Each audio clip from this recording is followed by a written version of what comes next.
Well, now we've finished the radial work on our little convolvulus and also worked the radial work down towards this little core here to create the throat of the flower, we're going to move on to the leaf. Now, this is going to be directional stitching, and it's all falling down, not this time to a single central core, but to an elongated core. So the principle of the stitching is going to be just the same as on our flower, but we're just going to apply it slightly differently. Now I've done the lower half of the leaf already, and now I'm going to work the upper half. So to begin with, our stitches are quite straight, falling down to that central core, the vein at the centre of the leaf. But what we're going to need to do is swing our stitches around, and we're going to do that in exactly the same way as we did on our flower, by taking a slightly shorter stitch, slipping it under its neighbour and advancing that angle around. So a shorter stitch, then a longer stitch down into the elongated core, and as you can see, that immediately brings the angle around. We don't need to do that every time at this stage, but just every so often we're going to take that slightly shorter one, maybe about 3/4 the length of the stitch there, to advance that angle a little bit, and then another one right down to the core. So what we're trying to do is create a real mirror image of the direction of the stitches on the underside of the leaf on the upper side, so that we really are getting that lovely natural effect. And we're going to continue on like that down the length of the leaf until we have to swing the angle round even further when we get down to the basal area. So now I've worked my way down this upper side of the leaf, so far mirror imaging the angle of the stitching below, and now we need to carry on with this mirror image, but we need to swing our stitches right around. Now, as we know, the way to advance your angle is to take a shorter stitch, but the shorter that stitch, the more acutely you will swing your angle around. So taking a stitch there that was something less than half the length of the preceding one, you'll see that it brings the angle around really quickly. So again, another really short stitch there. This is exactly the same way as we worked on the flower itself. A short one and then a longer one,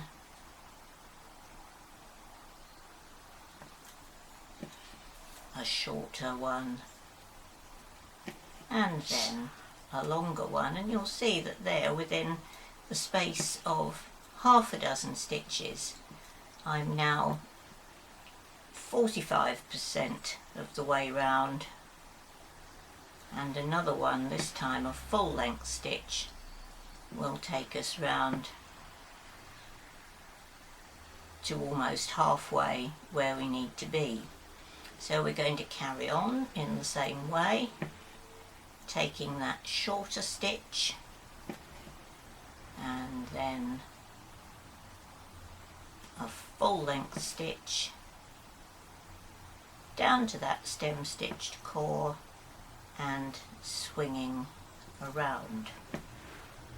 Now, I mentioned the stem stitched core a moment ago there, and of course we've already talked a little bit about stem stitch when we were talking about our shadow line at the beginning of this project, but I am going to add on just a few words at the end of this project talking about stem stitch, because it's one of those stitches that is so very useful, and so many times people think they really know how to do it, and perhaps they don't know all the little wrinkles that there are, which makes life easier.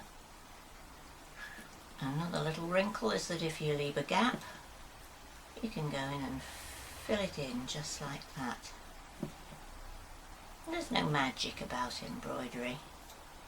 Just get to know your materials, get to know how your needle works, get to know the tension you're stitching in, and you'll soon find that you're 100% confident. So now we've swung all the way around, and we just have these few stitches to work right down at the base of the leaf, still working into that elongated core.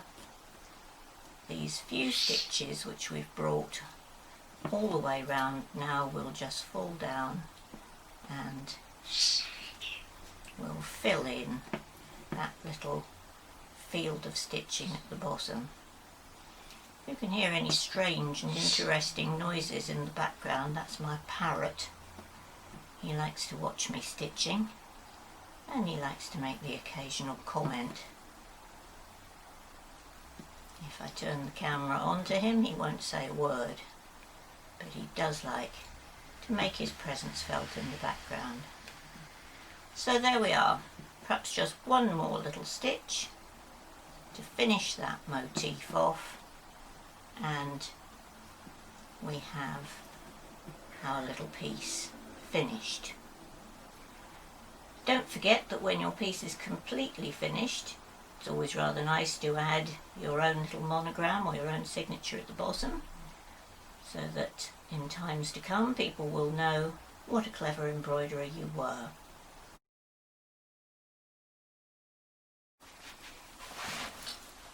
Now, one last little technique which I'm going to discuss is stem stitch. I've mentioned before that the stems, obviously, and the central vein of the leaf is worked in stem stitch. Now, stem stitch is a very simple technique, and many people feel that they should have been born knowing how to work it. But there are certain tips when it comes to working stem stitch that are going to make your life a great deal easier. First of all, of course, work on a nice taut background, because then you needn't be afraid to take nice long stitches. And the longer the stitch you allow yourself to take, the finer and the smoother your line will be. If you take lots and lots of tiny short stitches, it's going to look like a very fragmented line. But if you take nice long stitches, as I'm doing here, and just overlap each stitch by a very small amount, you can see what a beautiful smooth line I'm achieving. And the other main tip is to always work your stem stitch with the curve that you're working. So you bring your thread, your needle, out on the outside of the line, and you pop him in towards the inside of the curve. So the stitch you're taking is, if you like, a little microcosm of the whole curve. It's easy to remember.